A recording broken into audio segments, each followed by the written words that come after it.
Awesome. We've overcome difficulties. All right. Thankfully, besides Stephanie and a couple other extremely loyal people, the vast majority of folks who watch this after the fact. So we're in good shape for the other 19,997 people who watch this. Yeah, sorry about the glitch there. That's all right. It happens. So to start, just to recap over real quick, you had a really cool career in Silicon Valley doing software engineering, both on the software and the hardware side, being an embedded developer, right? Yes, that's correct. And then you were talking about you got into building luxury homes, which seems to me to be a really strange switch, but I feel like it's natural for you. I'm addicted. I was at one point. I had a girlfriend who was addicted to HGTV, and she thought she was going to build homes, but I talked her out of it. Yeah, well, don't believe everything you see on HGTV. No, of course not. That's what I told her too. Yeah. She's like, "No, I could do this." I'm like, "No, I don't think you could. Maybe you can, but not like that." Yeah. No, it's tough. It's stressful. Like I was saying, it's really challenging. There's always a problem to solve, but in that regard, it's very similar to engineering, because you're given a problem that you haven't solved previously, and you've got to make it happen. So that's what I do. Very cool. And so you're still actively doing that, right? Yeah. So now I'm a full-time building contractor, and I build homes, and they're large homes that, like I mentioned, they all have pools pretty much, and complicated equipment and networking and so forth, and that's my background. So it's kind of cool to use my background in networking when I'm building homes that have the same equipment. Right, and I think most higher-end homes today are probably equipped with all kinds of smart devices, and they're a little more technology infused anyways, right? Right, exactly. So like homes nowadays have home automation systems that control your lighting. Everything's wired, right? Everything's programmed. So you can, with a press of a button, you can control the mood lighting in a certain room, or turn all your lights off for the whole house or the whole property. I have my house. Yeah? What kind of home automation system do you have? I'm using Control 4. Oh, yeah. Okay, so we use Control 4 primarily, as well as HomeWorks. I don't know if you've heard about the other one. Yeah. There's also Crestron, so there's like several popular ones on the market. Yeah, Crestron is the big one. I used Control 4 because I didn't have as much space. And also I wanted it to work with my Amazon Echo. So okay. It works really well for me. I like it a lot. I've had it for a long, long time, way before Echo came out. Yeah. Control 4 is one of the easier ones to set up and pretty comprehensive. So I'd vote for that one. I've used it, like I said, I think 5-6 years now, and it's been solid. Okay. So tell me this electrocution story. What happened? Yeah, so I just happened to come across an article about a man who got electrocuted when he was vacationing in Palm Springs, and it just so happened to be that he was someone who lived in our town. Yeah, and it was by chance that I came across this article. So I started reading about it, and I was thinking, well, how could that have happened, right? So he was vacationing with his family. They had a pool party. He saw that his daughter was struggling on one side of the pool, and he had like other guests that were on the other side of the pool that seemed to be okay, but they were slightly like turning blue, like their skin color was changing, but the daughter was struggling. So he jumped in to save her. And what happened is he did save her. She ended up having some major injuries, but he died.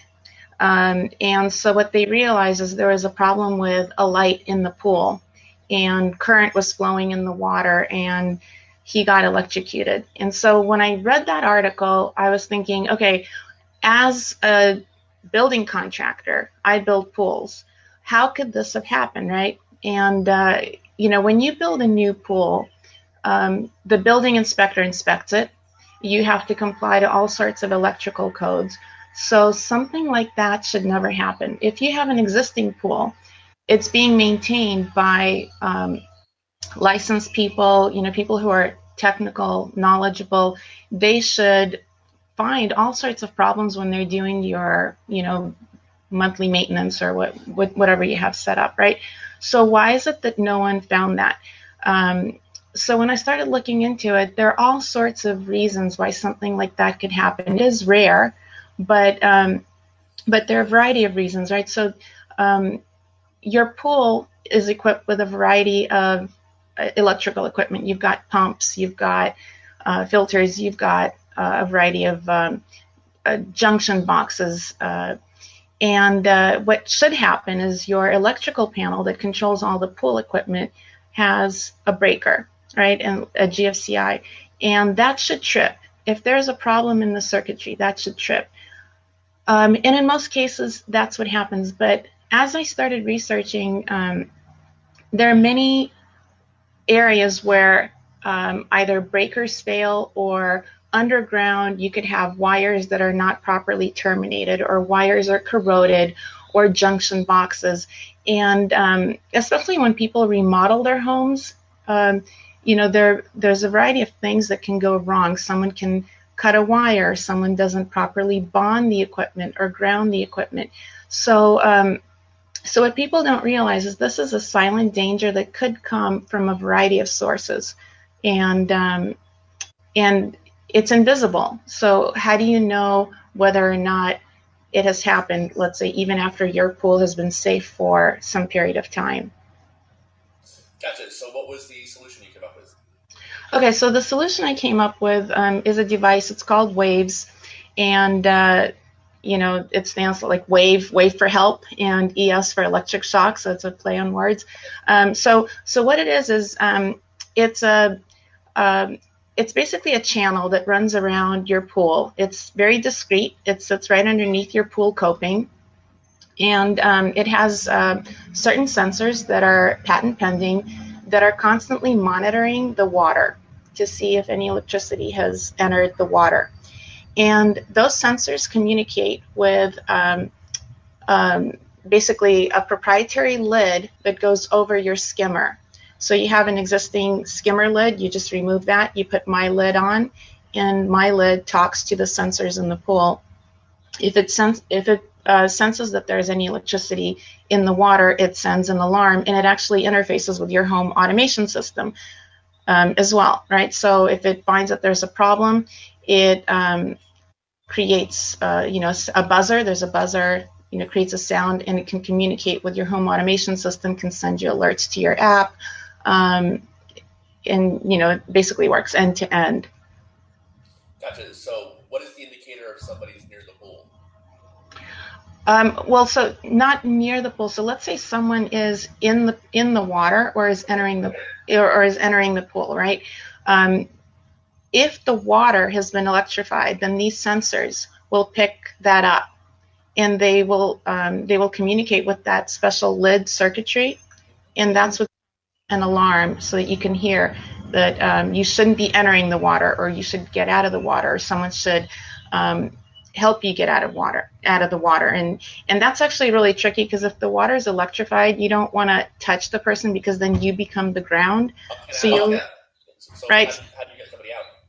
Okay, so currently, because if someone's already in there, right, you need to have a plastic hook or some sort of a plastic pole, because plastic doesn't transfer electricity, right? So you can pull them out. But the first thing you should do is turn off all the power that you have going anywhere, right? Because you don't know if it's the power coming only from the pool control panel, because you've got multiple panels on your property, right? You've got the main panel that's coming to your house. You've got the pool equipment panel.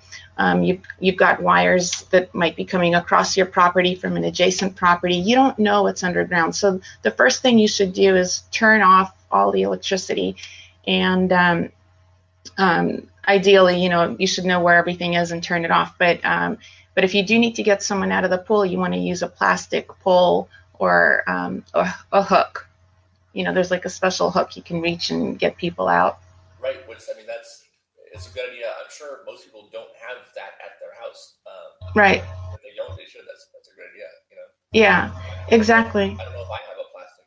I'm thinking, I don't think I do. I should get one. Yeah, I'll send you a link. There's one that's sold. I forgot what it's called, but I'll send you a link for that. But ideally, you want to have your electrical system checked and by a licensed electrician, because some of the people who maintain pools, they're technicians. They're not super knowledgeable in what could cause these situations, and so you should have an electrician periodically check your electrical system throughout your property. That's step one, and then in the absence of a device like this, once this device is on the market, then you should still make sure everything is safe, but it'll give you an alert, kind of like your carbon monoxide detector in your home, right? Like it just sits there and it's monitoring the air, and usually it's not going off. But if there is some sort of a problem with the air and it's sensing, it'll alarm and alarm you, and you'll know you need to do something about it. So the concept for waves is similar to how a carbon monoxide detector works in your home. Gotcha. And so it alerts a noise at the pool, and then also you said it goes through like an app on your phone. Right, and it'll send you an alert on your phone or to your home automation system within your house. Very nice. And then it's hardwired, and then I'm guessing hardwired to the house. So it can talk wirelessly with your home automation system, or it can be hardwired, right? So in the case that you have an existing pool, you don't want to dig up your deck, you don't want to do like major constructions. So in that case, it has to communicate wirelessly with your, wireless network. And if you're building a new pool and everything's already dug up, well, you can run a wire from that special lid that I was mentioning to you that goes on your skimmer to your house, and then it can interface through the wires to your home automation system. So either way, that's why the Waves system is meant to work with newly built pools, or if you have an existing pool, because you don't want to dig everything up. Sure. So you have to have, obviously you need some kind of Wi-Fi connection for it to work, right? Right, exactly. So it talks via Wi-Fi. The pool skimmer cover and the sensors in the pool communicate wirelessly, and then the pool skimmer also communicates wirelessly with your home automation system or an app. Gotcha. And how is it powered? I'm sorry? How is it powered? How does it get juice?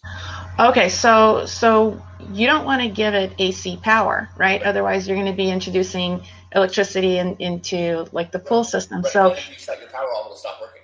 So. Right, exactly. So the way it works is it has similar to how your smoke alarm works, right? Usually smoke alarms nowadays have a 10-year lithium battery, right? And it's a low power battery. It lasts a long time, and nowadays you don't even replace the battery, right? You just throw out the smoke alarm and you get a new one, and then the next one lasts you 10 years. So that's how the device will work, with a long-lasting lithium-ion battery.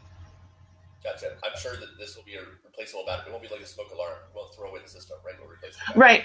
Well, so the whole no, you won't throw away the whole system. So the way the whole system works, like I mentioned, the channel in the pool, it's modular, right? So everything snaps together, and then the skimmer lid, you can replace the skimmer lid and leave the whole channel in the pool as it is.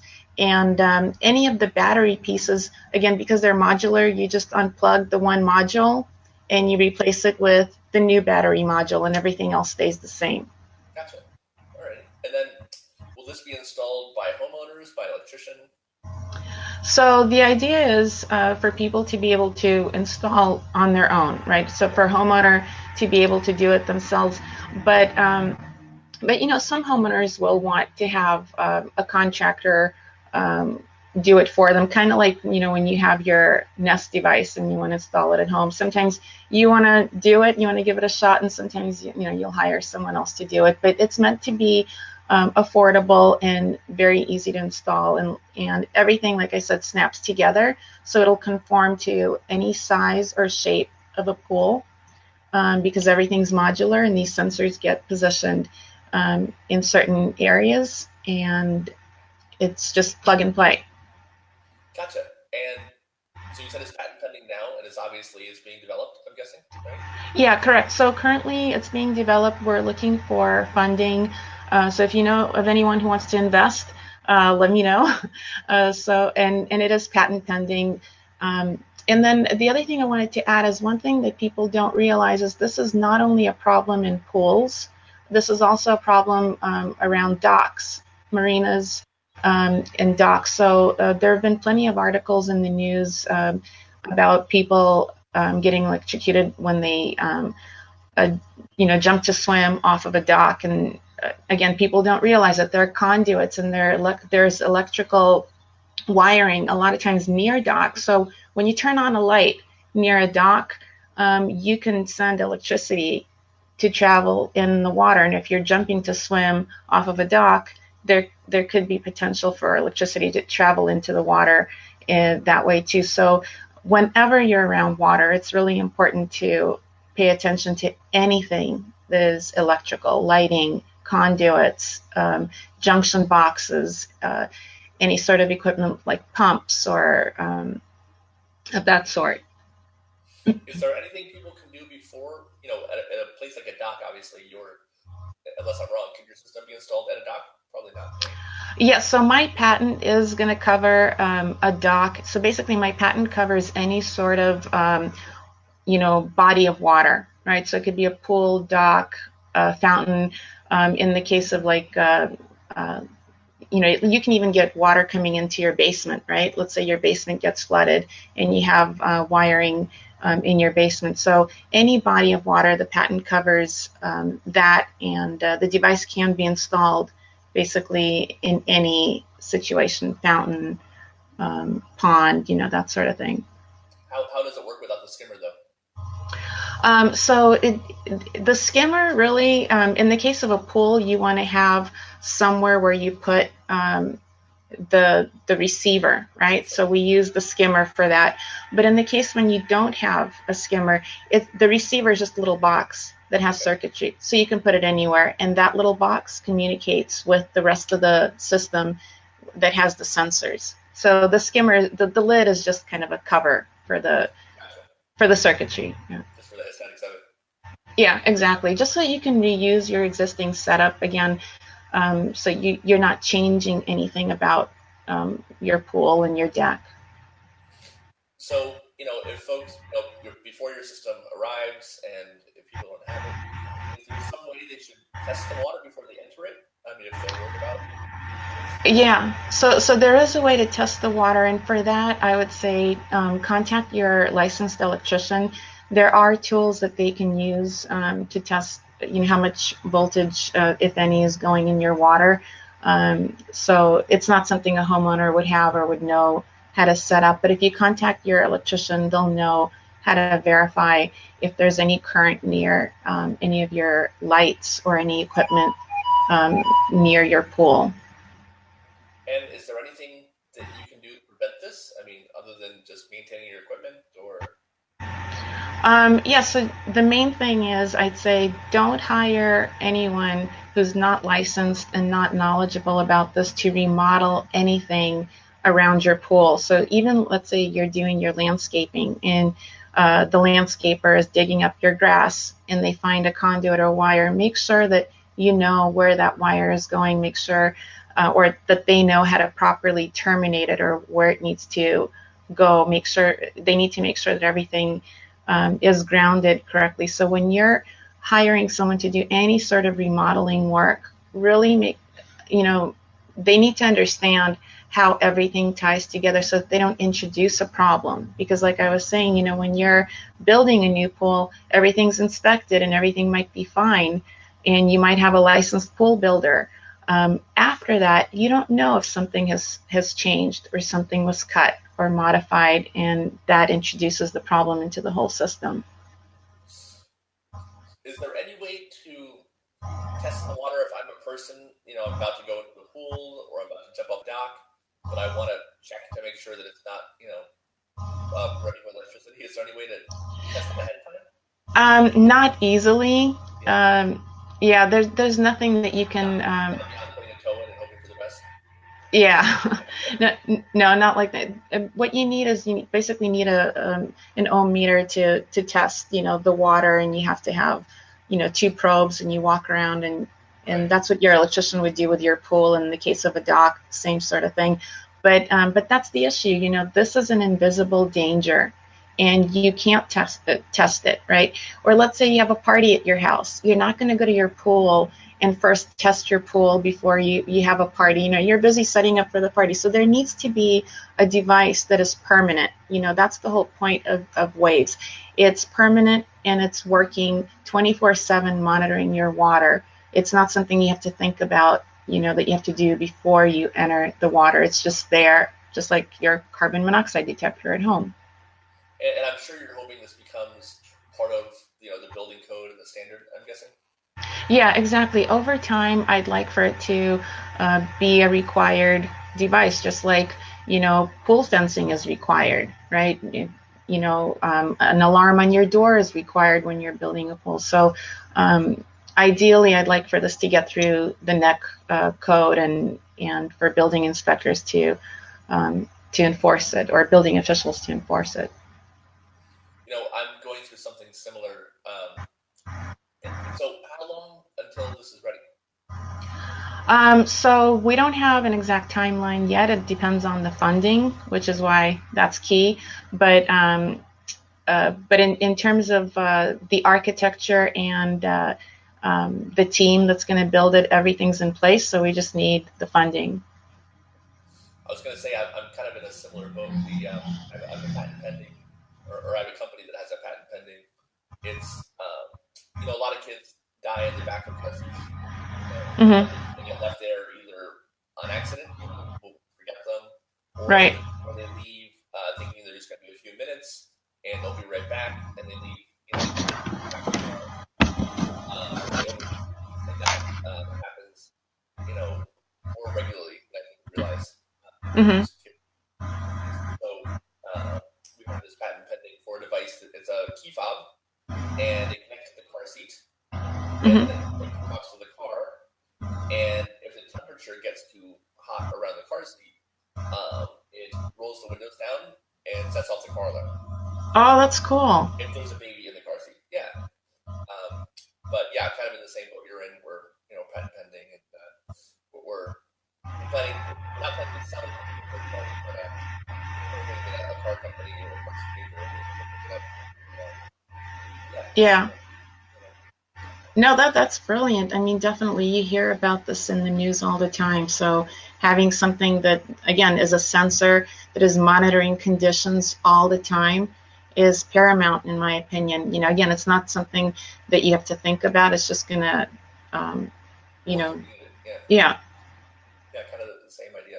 So you're originally from the Ukraine, right? yeah. So I was born in the Ukraine. I came as a kid, so most of my schooling has been here. Um, so yeah. And how old were you when you came? I was 7. Wow. Okay. Yeah.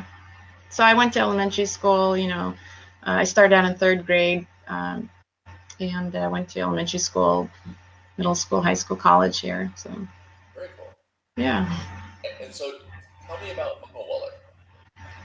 Oh, okay. Well, so Moa Wallet is my other venture. I wasn't I wasn't aware that you knew about it. So it's basically an app and a merchant marketplace that allows um, people to obtain deals on products and services that they're interested in. So it basically matches your interests with what a variety of merchants offer, right? So let's say you're interested in buying, um, something for your house or your family, and you're looking for the best deal out there. There's a variety of vendors that are offering that product, and you subscribe to their feed, and it just comes right into your app feed. So you're never going to multiple websites. Everything comes into one feed, and you can save products that you're interested in, shop right from your app. Oh, cool. Is that available Yeah. now? It is available now. Actually, you can download it. You can download it from the App Store. It's available on the iPhone. And if you're a business owner, you can go on momowallet.com and you can register your business as a business owner, and create campaigns. So it's super easy to do. And the other thing that it does, I don't know if you run into this, but you subscribe to a bunch of emails and offers that you're interested in, right? Like, let's say you want to shop at the Gap or Restoration Hardware or somewhere. So you give them your email address. Well, then what happens? They start sending you a bunch of offers in your email. And even though you're interested, you're I'm not that interested. Right. Well, I mean, but even though you're interested, it's coming into your email, right. And you've got like so many other things coming into your email. You might not want it there. So what do? You delete it, right? And then like when you actually need it, you're like, oh, where was that thing? I actually wanted it. So what Momo Wallet does, one of the cool things about it, I think, is it can take all those offers and it can redirect it right into the app. Instead of you getting everything into your email and it cluttering your email, all those offers will come into your deals feed, and it's all in one place. And then when you actually need it, you can search for it, and it's right there. But you're not cluttering your email with a bunch of different offers that, at the time, you might not want. So, yeah. So check it out. I will. In fact, I'll probably sign up on the business end because that in our market too. So that's cool. Yeah, exactly. So if you sign up as a business, we actually I have several folks helping me with the marketing side of things. So if you sign your business up, what we do is we promote your business to our community of users, and we let them know that you're one of the merchants on Momo Wallet and what your campaign is. And a campaign could be anything. You could offer product, services. It could be a seminar, it's really anything that you want to promote about your business, and we help you promote it to our users and through our social media channels. That's really cool. Yeah, so we have Lifesaver, obviously, which and launching in a month or so is childsafetystore.com. Okay. We offer in-home child safety products, the baby gates, the cabinet, all that stuff. So I think both of those might work for you. So. Oh yeah, that's great. For sure. Yeah, we're targeting with Momo Wallet. We're targeting moms primarily. I mean, anyone can use it. Could be anyone. But Momo Wallet stands for Mobile Money Wallet, or more money in your wallet, or the Mom Wallet. So it's a play on words. And it's just meant to help folks find products and services that they're interested in. I like your commitment to plays on words, by the way. Oh, so you see the pattern there? Yeah, I do. Yeah. So does it follow to the construction company too, by the way? No, you know what? The construction company is kind of a boring name. It's just like my last name, Forood Design and Construction. Gotcha. So, yeah, it's actually my husband's last name. So everyone always asks me, "Oh, is it your husband's construction company?" It's like, no, it's mine. It's just his last name. You're like, no, he cleans houses. Like, No, he works for Netflix. He works for Netflix, so. That's pretty cool. You missed an opportunity. You could have come up with something for the construction company. I know. My mom was always into starting companies with plays on words. She wanted to start a lawn care company called Lawn Enforcement. Oh, I like that. Right? I like that. Yeah. She wanted to start a bakery called I Need Dough. That is so good. Okay, I need to hire your mom to help me with my construction business name. Yeah, she's pretty good. So, yeah, she always wanted to come up with cool company names. But awesome. Is there anything else that you're doing that we should talk about? We've got the Momo Wallet. We've got Waves. We've got Forood construction design. Yep. That keeps me pretty busy. Let me tell you. Yeah, that's it. That keeps me really busy. And we're not sure when Waves is going to hit the market, hopefully soon. Yeah, so I'm working on it. Again, it depends on funding because it is expensive to build a hardware device and to to market it and to market, and as you know, like to get it into stores like Home Depot. And also you have to go through a bunch of testing, like UL testing, right? So all that is really expensive. It's time consuming, and you need to have lots of connections. So if you know of anyone who wants to help me get the word out, build awareness, and also finance it, I greatly appreciate it. So let me know. Yeah, you never know. And if someone wanted to contact you, if someone was a billionaire who really was scared of electrocution and they wanted to fund this, where they get all of you. Oh, so yeah, they can contact me through my website or Facebook page. So my website is waterhawktechnologies.com, and you get the play on words there, like waterhawk, like a hawk is watching I get it. the water. Okay. Awesome. And by the way, I went to waterhawktech.com, which is in your email, and it doesn't work. Yeah, so you know what? I actually own both domains, Gotcha. but the linking to the other domain is messed up right now. So Yeah. I've gotta fix that. But if you go to Waterhawk Technologies, IES.com, you'll have information about waves. You'll have some resources. I'm still building the website, so there's still more that I need to put in there. But the basics are there. And if you want links to various articles, you can go to my Facebook page.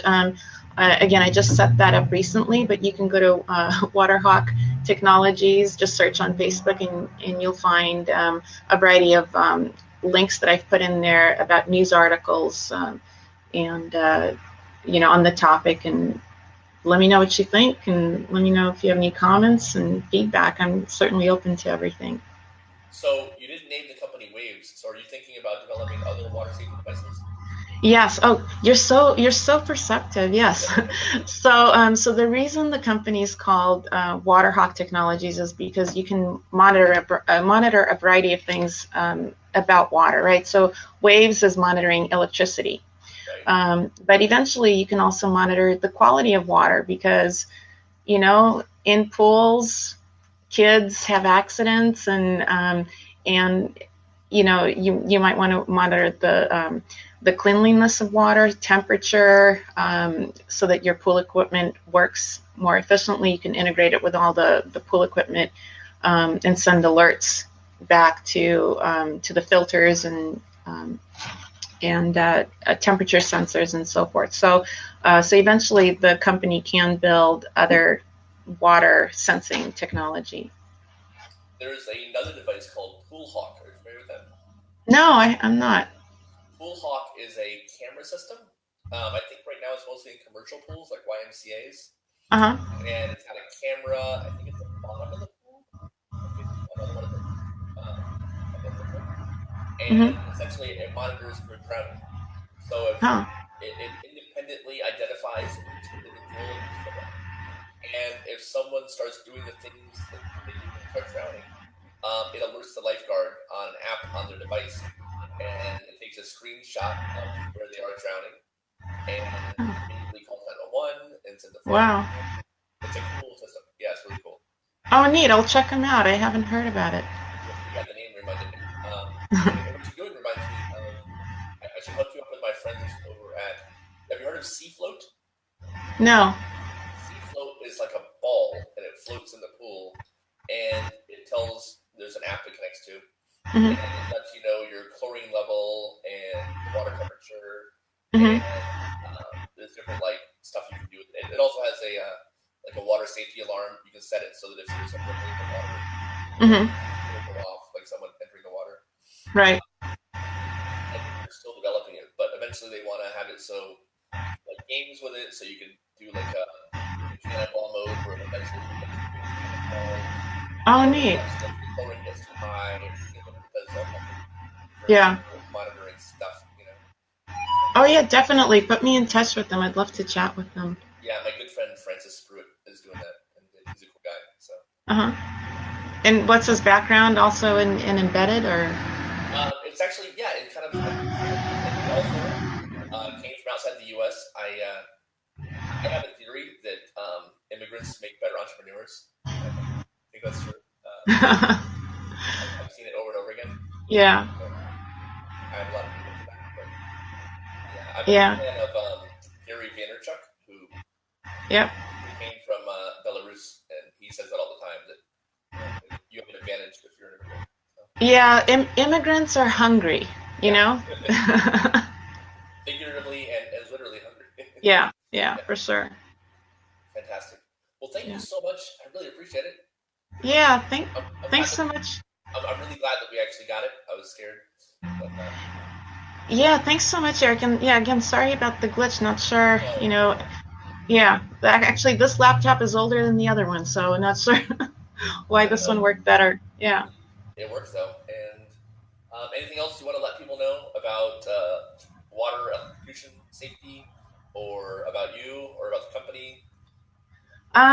Well, I think I covered, everything, but if anyone has any questions, have them reach out to me. And also, I have a survey that I've been doing just to understand people's knowledge and awareness about the problem. And that survey link is on my website. If people want to take it, that would help me out just to get their thoughts, and if they want to leave me their contact info, I can follow up with them and chat a bit further. But that's all on my website. So if people want to check it out, that would help me out.